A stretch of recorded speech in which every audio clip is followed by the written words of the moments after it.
Hello YouTube, it is me again. I'm back to talk about the second episode of this season of Doctor Who called The Ghost Monument. Now, spoilers, I will discuss spoilers on this, and if you have not seen the episode, please watch it before I review it. So, what I think of The Ghost Monument, I think it was a very fine episode of Doctor Who. I think it set up what it needed to do.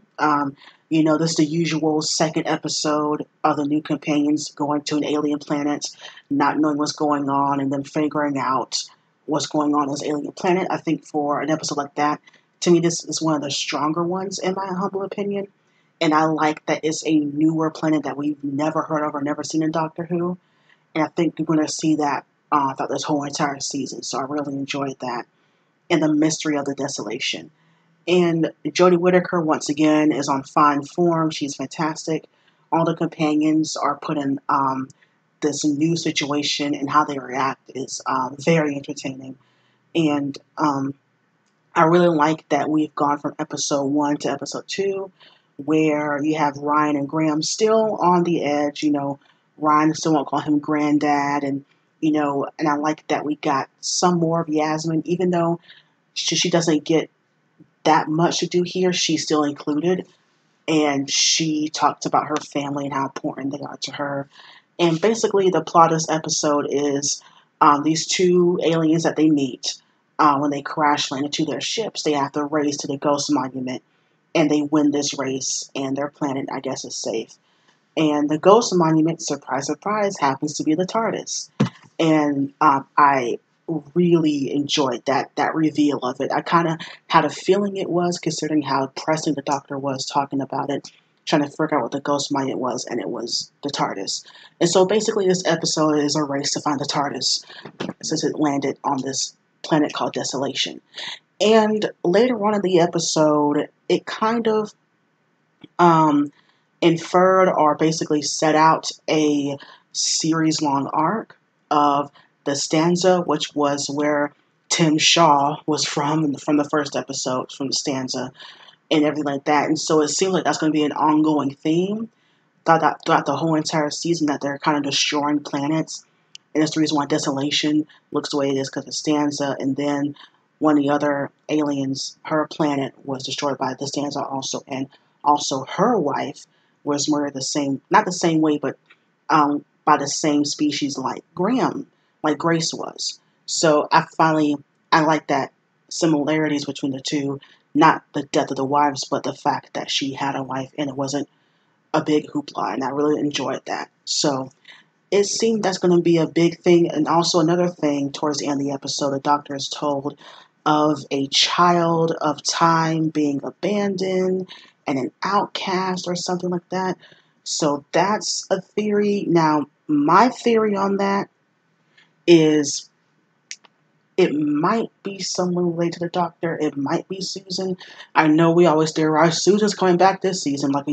People always theorize that every single season of Doctor Who. But considering how much family-oriented the first episode was, and granted, yes, Doctor Who has always been family-oriented throughout the whole time on the show, but this season in particular really worked hard on the family dynamic from the first episode and to this episode, where you had the two species. That one guy talked about his mother basically abusing him, not catching him when he fell out the tree. And then the other woman talking about, like I said, her wife died, and then she's worried about her family. And of course, in the first episode, we had that older guy at the crane station talking to his granddaughter that he was immediately killed. The guy looking for his sister, Raul looking for his sister in the first episode. So it seems like family is a big theme this season. I think it's going to continue on through these other 6 or other 8 episodes, I mean. So we have to see about that. So it might be that, or it might be something else. I'm not entirely sure. This is a work in progress theory. What are your theories about that whole thing? And it sets up a series arc, and I really enjoyed that. And I like that Chris Chibnall basically has lied about everything this season, that we would not get a series arc. I mean, of course he's going to lie about that. He doesn't want spoilers to be out. So another great thing that happened in this episode is that we continue on with Ryan's dyspraxia. with him talking to Yaz about it, and I really loved that, and the doctor lifting him up about, his disability.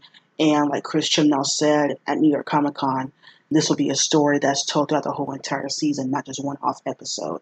So it seems like every single episode is going to be dealing with lots of challenges, which I really enjoyed. And of course, we come to see the TARDIS. Finally, after the end of 12's run, we haven't seen the TARDIS inside or outside, and finally is here. And just the Doctor's reaction to it was so amazing. Jodie Whittaker played that amazingly. Just the emotional response to seeing the TARDIS after such a long period of time was amazing. As she touched it, talked to it, and then she stepped inside. And before I go to this, I have seen photos of this TARDIS. Unfortunately, it was spoiled, like, I think about a couple months ago. Only like the first part of it, and then a couple months back, the whole TARDIS interior was leaked, but it wasn't lit up the way it was in this episode, so you didn't really get a good look at it. But from what I see and seeing it all light up within the show and all the lights and baubles and things or whatever, it looks amazing. The first part of it does look huge, but then you get inside of it, it does look a bit smaller. And I do kind of wish it was 2 stories, but all in all, I just really like the TARDIS. And it's very spacious for all the people, and it has a little thing where you get a custard biscuit. I'm not sure what it's called when the Doctor ate it, and it's just her joy, and I just really loved it. It's a really great way to bring the TARDIS back and show that deep connection that the Doctor has with her TARDIS. And so, yeah, that was the Ghost Monument. I would say more, but it'll require me to do a lot, talk about a lot more in this video. So what are your thoughts? What are your theories about the stanza and about, the whole, like, time child or child of time or whatever? What are your theories on that? And what do you think of the new TARDIS interior? And oh yeah, the opening titles. What do you think about that also? Goodbye, YouTube.